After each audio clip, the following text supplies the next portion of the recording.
y a veces es como entender el duelo diferente. Cuando ella me suelta la mano, pues ya saben qué pasó, ese momento como de agonía, agonizar, o sea, fuerte. Bueno, hola a todos, bienvenidos a este canal. Para el video de hoy les voy a traer mi primer podcast en la vida que voy a hacer, y eso me emociona. Espero poder desarrollar muy bien la idea y que me tengan paciencia si han visto otros podcasts de pronto más pro. Intenté, obviamente aquí ya tengo un buen micrófono, así es que siento que el audio va a quedar perfecto y voy a intentar que nos quede muy bonito, pero más que se vea bonito de forma, quiero que también se vea lindo de fondo, porque traigo un tema que para mí es muy importante, a la vez sensible, pero que considero que es el momento de hacerlo. No les voy a decir que tal vez ya estoy 100% preparada, me refiero a emocionalmente, porque es un proceso que tiene subidas y bajadas. Lo que sí les puedo decir es que es algo que quiero hacer por muchas razones, así que vamos a empezar. Para comenzar les quiero contar un poquito de por qué elegí hacer este podcast, por qué este tema, por qué de pronto en este preciso momento y de pronto no antes, porque pues el podcast habla de una situación en mi vida que ya cumple 4 años de haber sucedido, y creo que es un tiempo prudencial también para poder decir que sí, lo voy a hacer. Entonces, bueno, este podcast cuenta con 5 capítulos, los cuales yo ya tengo previamente, digamos que estructurados y organizados y pensados muy bien, y me he dateado e investigado para poder de pronto darles algo más de calidad a ustedes, así que siento que va a salir muy chévere y muy bonito. Entonces, bueno, quiero como hablarles un poquito del podcast para ya entrar como en el contenido de este primer capítulo. Este podcast, bueno, va a tener 5 capítulos o 5 episodios en donde les voy a estar narrando un poco, o les voy a estar contando un poco sobre mi duelo. Por eso este podcast se llama Cartografía de mi duelo. ¿Por qué elegí hacer este podcast y por qué este título? Bueno, son 2 preguntas. ¿Por qué elegí hacer este podcast? Porque hace parte de mi proceso de sanación. Es como una terapia también para mí, que considero importante hacerla. Es una forma de hacer catarsis, y también me parece chévere poder de pronto llegar a alguien que le pueda servir, que esté pasando por un duelo, que esté pasando por una pérdida. Importante aclarar que las pérdidas no es solamente cuando fallece alguien, sino también cuando perdemos algo, sea dinero, sea material, sea una pareja.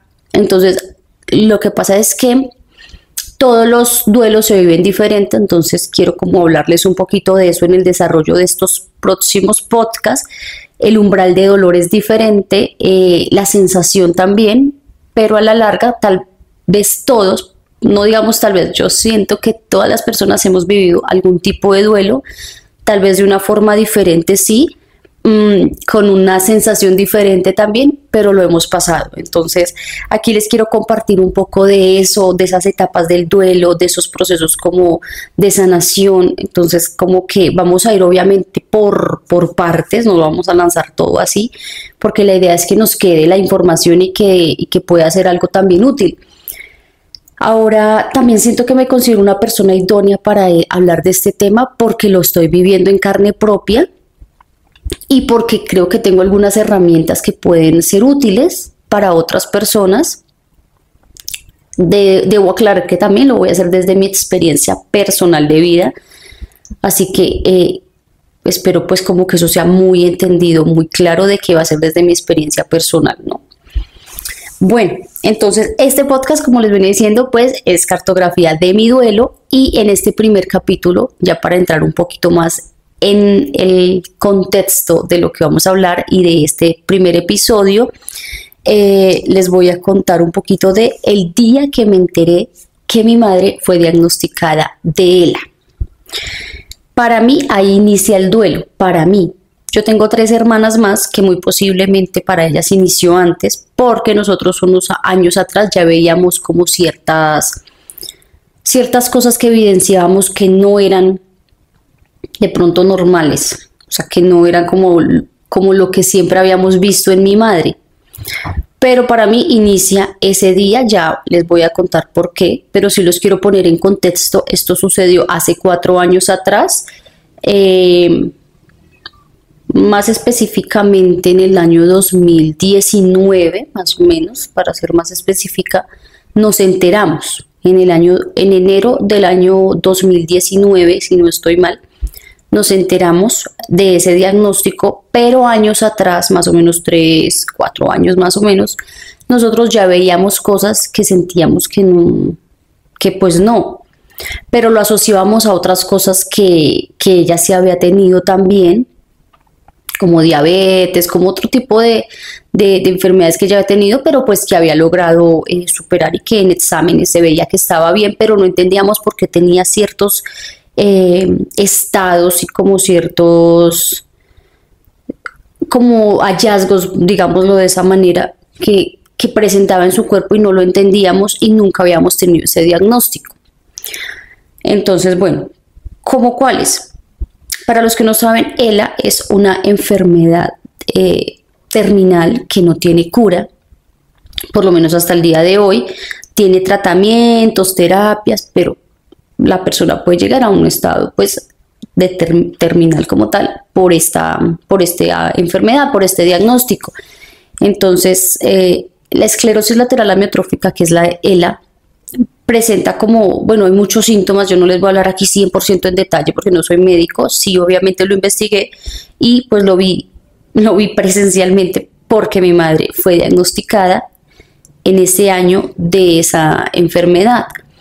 A lo que voy es que para nosotros fue como algo muy de sorpresa el día que nos enteramos, porque uno nunca se imagina que un ser querido pueda tener esa enfermedad. Son como cosas que uno a veces las ve muy lejanas o las ve por allá en Stephen Hawking, que para los que no saben, Stephen Hawking fue un científico y padecía esa enfermedad, y pues ustedes si quieren investiguen más a fondo hasta qué punto llegó él, que es una enfermedad que te deja totalmente inmovilizado. Él pues quedó como casi prácticamente en estado vegetal, que movía solamente sus ojos y pues él obviamente tenía muchísimos recursos por toda su inteligencia y pudo también costearse todo lo que necesitaba para poder tener una vida un poquito mejor, que igual no sigue siendo pues calidad de vida porque estaba postrado en una cama y en su silla de ruedas. Bueno, entonces resulta, amigos, que nosotros en ese año, enero del 2019, volviendo pues como a la historia, llevamos a mi mami al hospital, al médico, porque ella se venía sintiendo como mal, había tenido desmayos.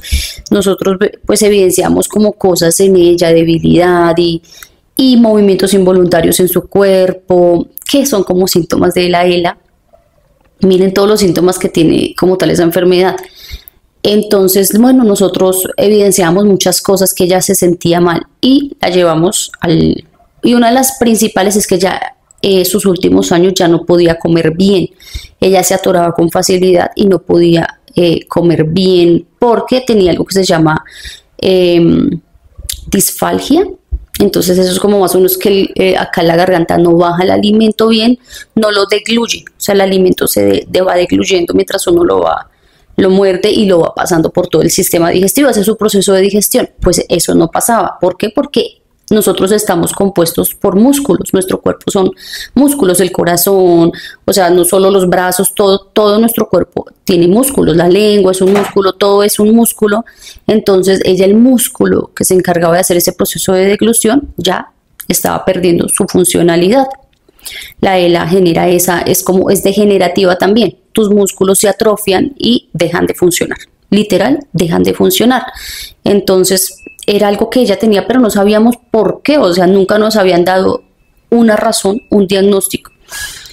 Pero el día que llegamos a mi mamá al médico, pues expresamos todo eso, o sea, necesitamos una respuesta porque no entendemos por qué la deglución, porque ella ya había tenido citas, exámenes y cosas, pero nunca nos habían dado como tal con lo que tenía hasta ese año, hasta ese día en el que, bueno, ella estuvo hospitalizada, estuvo pues empezaron a hacerle muchos exámenes más exhaustivos, y un día para mí, que creo que fue uno de los más difíciles en los que empieza como el proceso, nos llaman los doctores Como les digo, yo tengo 3 hermanas más y nos dicen que debemos estar todas en la clínica reunidas porque necesitan darnos información sobre el estado de salud de mi mami. O sea, a uno le dicen eso y no, Dios mío, o sea, ¿qué pasa? ¿Es algo grave? ¿Por qué? ¿Cómo? ¿Dónde? ¿Cuándo? Y vamos a la clínica ese día. Yo salía de mi trabajo, trabajaba en ese tiempo, bueno, no puedo decir, es una empresa muy reconocida aquí de mi país. Trabajaba como docente, como profesora. Mis hermanas también, pues, en sus diferentes cosas. Y ese día todos llegamos a la clínica. Y ella ya estaba hospitalizada y la íbamos a visitar, pero no nos podíamos quedar, sino solo podíamos estar visitándola constantemente y siempre íbamos todas. Ese día nos programamos para estar las 4 en la clínica. Llegamos, saludamos a mi mami y todo. Ella estaba en una habitación solita. Cuando llegamos a la habitación, madre, empieza lo denso aquí, porque entró un doctor con 2 residentes, o sea, los que no saben qué es residente, yo creo que todos sabemos qué es residente, perdón. Bueno, con 2 residentes, después entra otros 2 doctores, literal entraron como 6 doctores y nosotros, ¿qué es esto? Estaban esos 6 doctores, estábamos nosotras 4 y estaba pues mi mami. Primero nos empiezan a decir que cómo explicar cómo ha estado mi mami estos días ahí en la clínica, los exámenes que le han hecho, cómo explicarnos específicamente todo sobre su salud y sobre lo que han estado haciendo o habían estado haciendo en esos días con exámenes y con medicamentos, bueno, como todo. Y entre esos el doctor, digamos que yo imagino que pues el indicado, no sé, nos dijo que en uno de los exámenes se arrojó que mi madre pues tenía ese diagnóstico. Literal nos dijo, ella tiene ELA y esa es la causa de los movimientos involuntarios, es la causa de la disfalgia, es la causa de perder la voz, porque pues ya ella había perdido notablemente su voz y bueno, todos los síntomas que ella presentaba, que le daban calambres, ya caminaba más despacito, bueno, cosas así, para ser una mujer de joven, porque ella tenía en ese momento 57 años, pues joven aún. Entonces, cuando nos dijo todo eso, nos dijo pues que ya realmente era un poco avanzado, que se podía hacer terapias, pero que no había nada más por hacer. Que acompañarla, que permitirle que ella viva lo que ella quiera vivir. Sí, o sea, el parte médico no era pues más esperanzador que ese, sino más como estar en esos procesos con ella, apoyándola, que ella se sintiera tranquila, que ella se sintiera feliz, como que ella, básicamente, denle lo mejor como en estos últimos meses, porque no nos daban mucho prospecto como de vida para ella. Evidentemente, pues, yo me desbordé a llorar porque, obvio, es muy duro esa noticia. Mis hermanas también, excepto mi hermana Mónica, porque ella siempre se ha sentido que debe ser más fuerte. Y como les digo, yo en esas alturas del partido, con lo que he leído, con lo que he entendido, es completamente respetable porque todos los procesos de duelo se viven diferentes. Para mí en ese momento se me cayó el mundo y hasta ese día realmente como que empecé a vivir el duelo.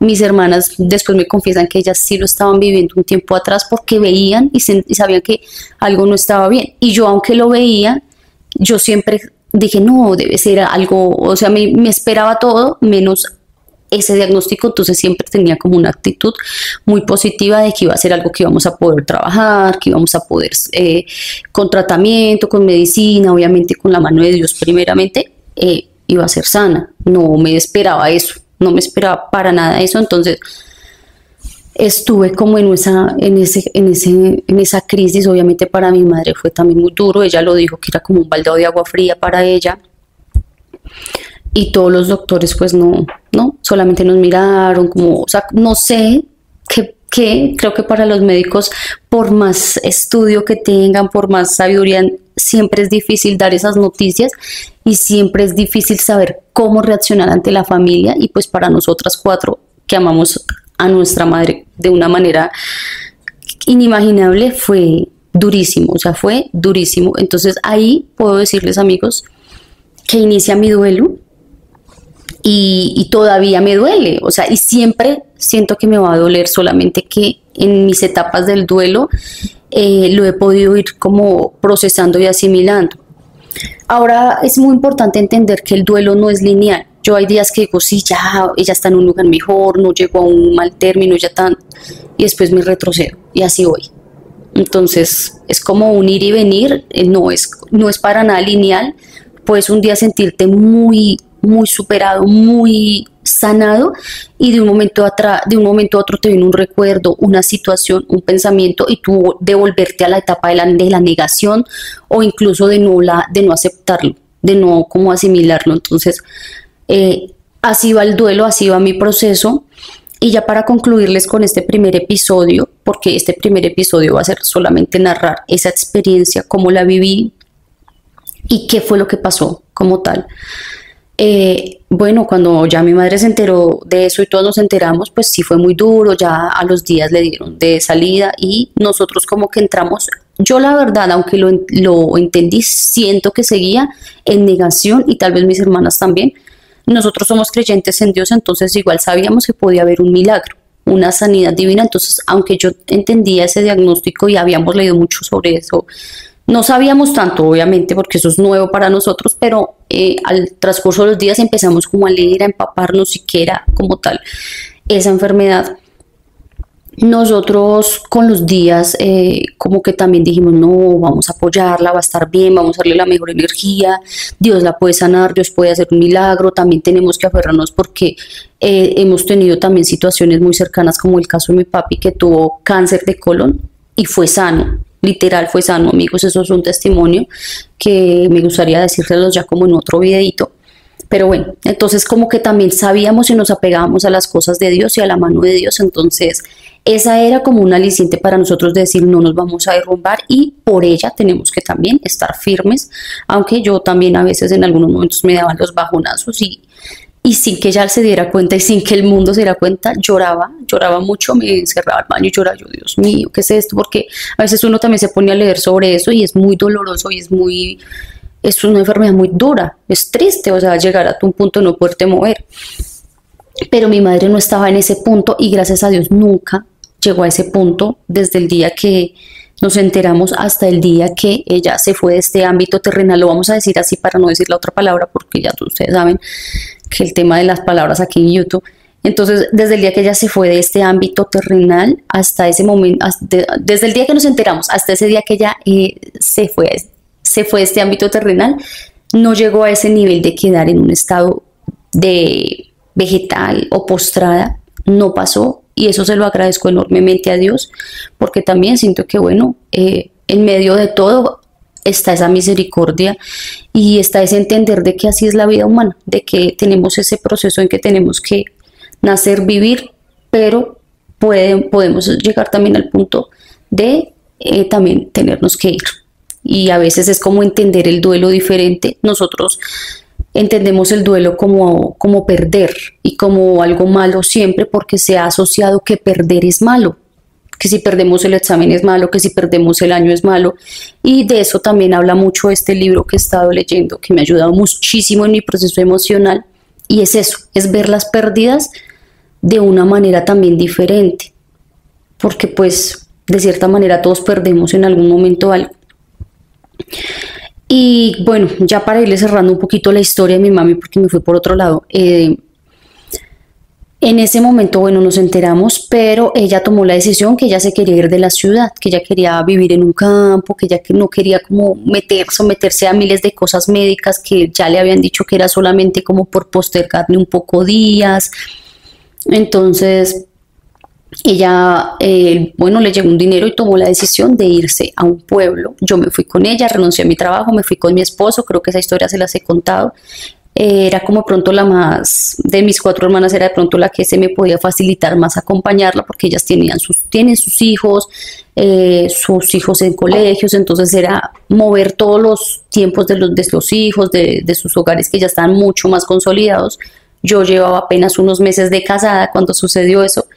Entonces decidí irme con ella, mi esposo me apoyó y nos fuimos a vivir a un pueblo que no fue fácil porque igual nosotros somos citadinos, pero fue también bonita la experiencia, aprendimos muchas cosas del campo, de la naturaleza,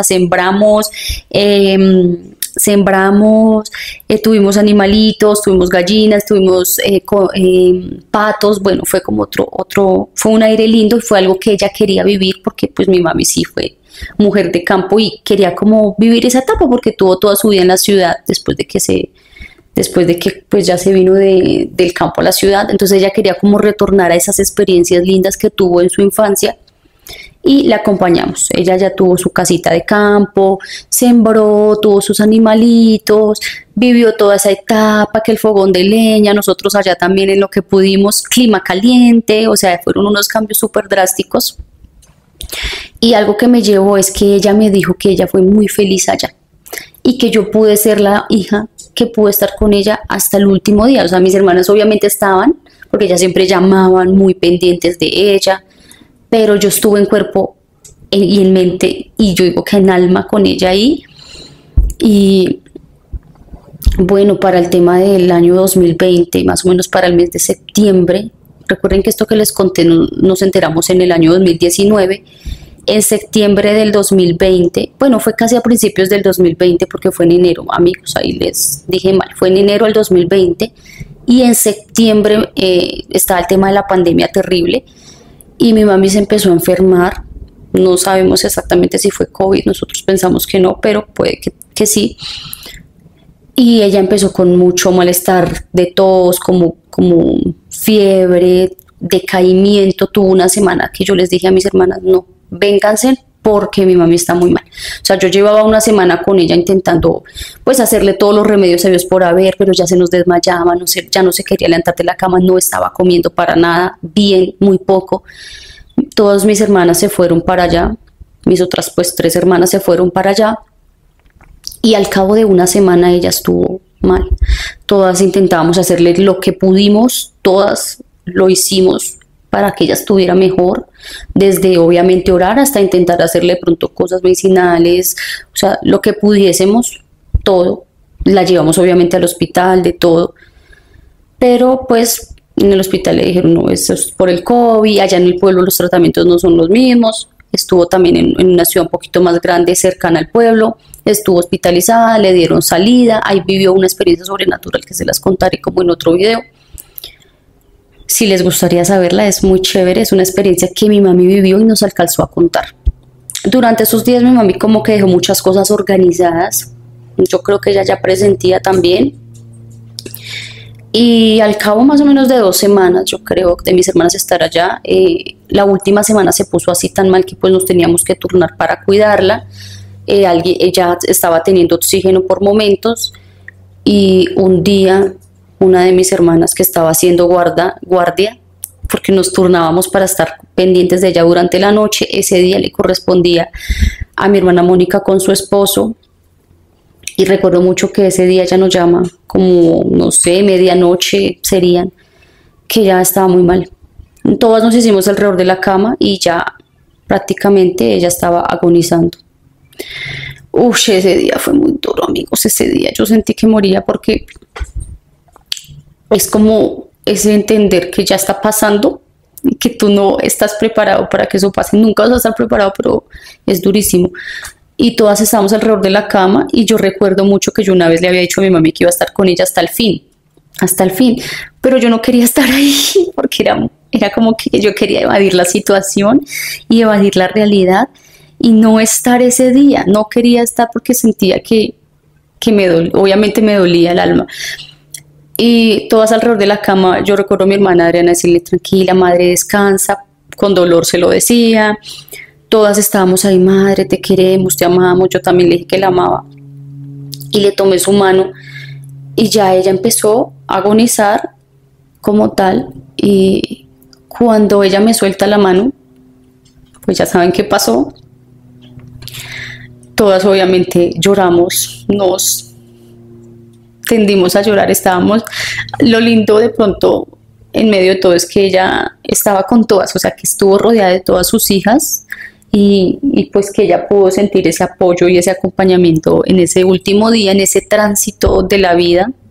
Ya saben, porque no es, yo digo que es difícil para la persona que está partiendo ese momento de despedirse, o sea, ese momento, no sé qué pasa en su mente, en su alma, pero ese momento como de agonía, agonizar, o sea, fuerte.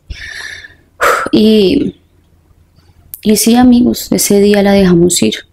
Viene la etapa de llorar, del duelo, de empezar a preparar todo para su funeral, que fue también muy duro. Y la verdad es que creo que hasta aquí les comparto esta experiencia. De pronto más adelante la quiera ampliar, pero creo que ya hasta aquí, no quiero desbordarme más. Y no porque esté mal hacerlo, porque yo cada rato me desbordo y está bien, porque si yo no me desbordo, también estaría mal, porque me contengo todas las emociones. Y eso hace parte de sanar, desbordarte también. Pero bueno, no quiero hacer demasiado largo este video, ya les conté como ese primer momento. El siguiente capítulo va a tratar un poco de desbordarse aún más, porque les voy a adelantar el título del próximo episodio, que es Cuando mi isla se hunde. Cuando mi isla se hunde.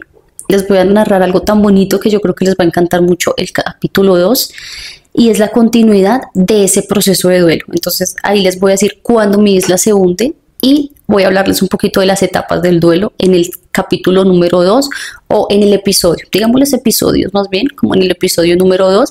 Así que espero les haya gustado este podcast, que se lo quieran ver todo, que si tienen de pronto algún aporte o crítica constructiva me la dejen en los comentarios. Recuerden que es mi primer podcast, así que bueno, ténganme paciencia, ya voy a ir mejorando.